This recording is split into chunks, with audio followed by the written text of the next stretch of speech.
Good afternoon, friends. I'm Stephen Benoon. You're watching Israeli News Live, also Fact News Network, and probably not Israeli News Live on YouTube, but anyway, Fact News Network. Going to be looking at a couple of things here. This one here from Tom, very interesting, is going to talk about, this guy's going to talk about seeing the COVID-19 test in 2015.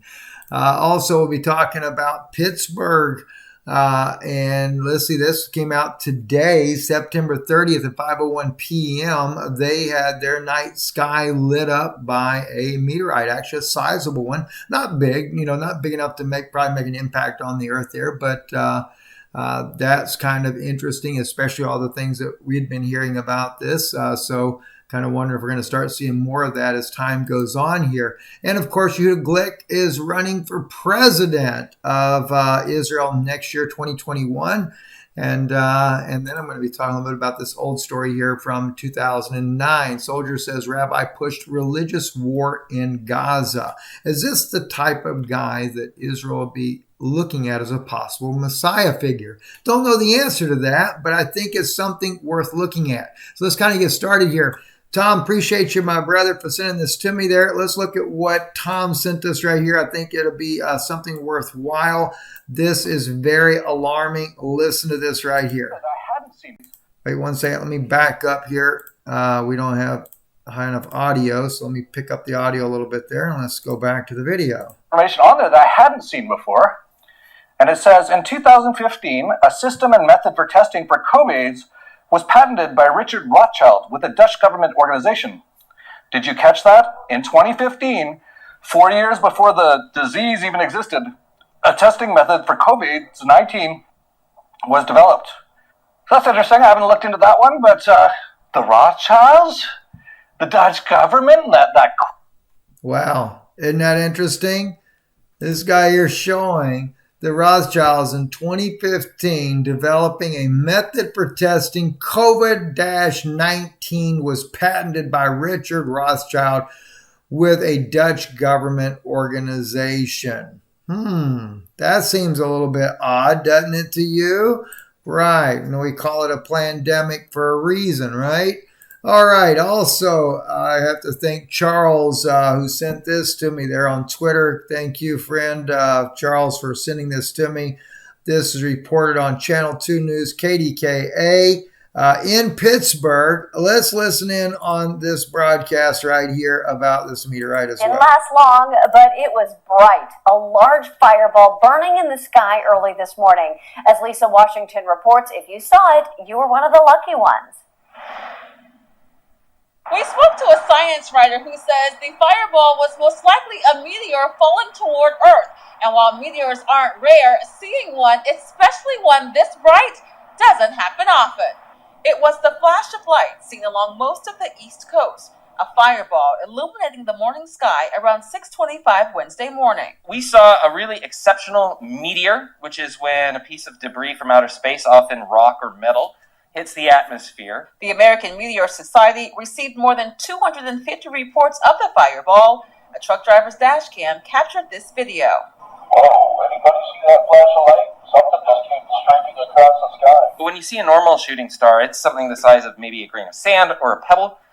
This thing looked to be at least the size of maybe a grapefruit, much larger, had so much energy that it became brighter than any of the stars in the sky, brighter than any of the planets. Science writer Ralph Crew says the speed of the meteor is what caused it to heat so quickly, and being able to see a large fireball like this is rare. They actually happen pretty frequently, but not usually over populated areas. Most of the Earth is the ocean, right? So we're lucky to get to see one like this. The American Meteor Society said preliminary reports show the fireball traveled from southeast to northwest and ended its flight somewhere over North Benton, Ohio. That's about 77 miles from Pittsburgh.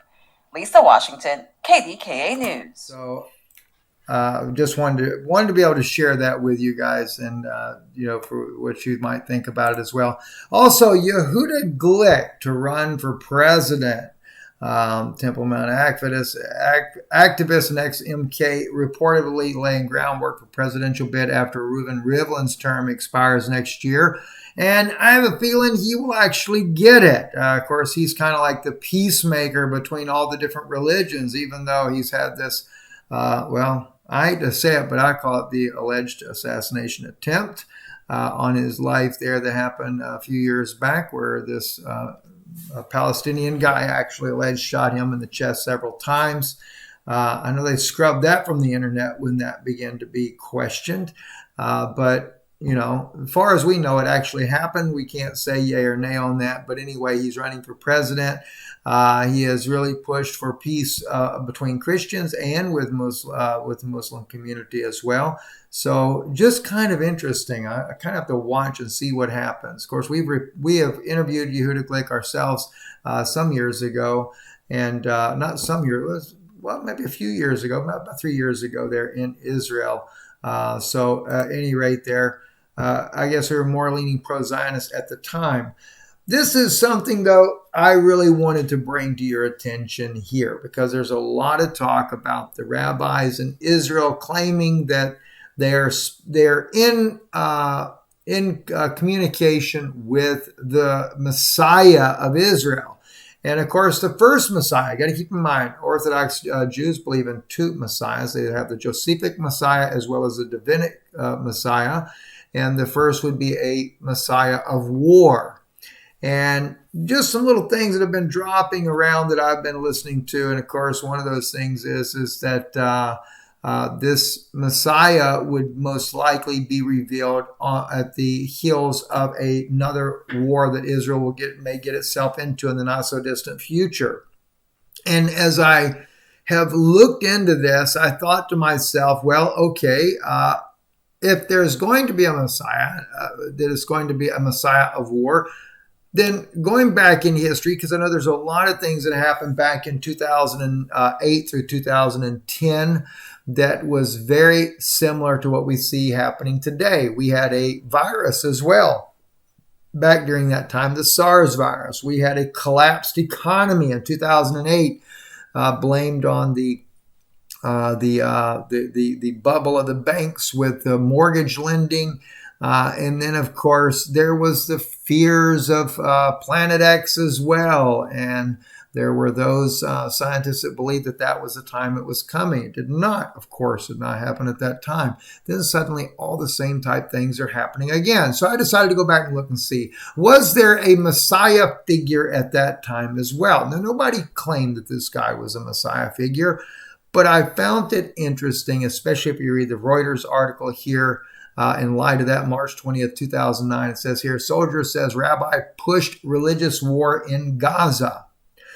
Article states here at the beginning, rabbis and Israeli army told battlefield troops in January's Gaza offensive they were fighting a religious war against Gentiles, according to one army commander's account published Friday.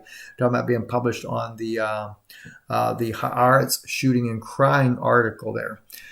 Their message was very clear. We are the Jewish people. We came to this land by a miracle. God brought us back to this land, and now we need to fight to expel the Gentiles who are interfering with our conquest of this holy land, he said. The account by Ram, notice this now, Ram, a pseudonym to shield the soldier's identity, was published by the left-leaning Haaretz newspaper in the second day of revelations that have rocked the Israeli military. All right. Now, why did they need a pseudonym to shield this soldier's identity? Now, in another article I found that I think he was a sergeant at the time, a volunteer sergeant. He was a rabbi that was doing this. He called for the blowing of the shofar at the onset of this battle. And as I looked at this, I thought to myself, now this is similar to what I believe we will see in the very not so distant future when Israel begins to announce their candidate for Messiah, which of course he would have to go under tremendous scrutiny of the Israeli rabbis to begin with. And that's something that if they're in communication with him now, I'm sure they're already going into it. Because you have to understand, in Israel, the Israelis don't believe in a Messiah like we know that Jesus Christ was the Messiah, who needed not rabbis to determine whether or not he was qualified. The very things that he did prove that he was qualified.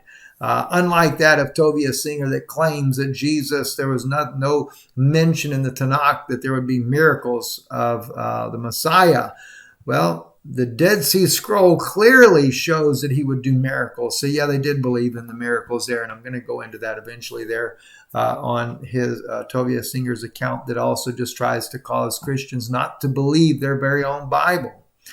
But anyway, nonetheless, the Israeli rabbis would have to go through a very scrutinizing event of whether or not a person is qualified candidate for the Messiah. And of course, they're looking right now for the Josephic Messiah, a Messiah of war. So this guy like Ram, which is kind of very interesting, especially if 2008, 2010, if that had been a planned time, they wanted to try to bring about the New World Order, they wanted to try to bring out the Messiah. Could this guy here have been, this Ram guy, could he have been at that time their possible Josephic Messiah? And I don't know. I don't know the answer to that. I'm just thinking out loud with you, sharing some thoughts here. So don't go around saying, Steve prophesied this. No, Steve's not prophesying nothing. God's not told me anything.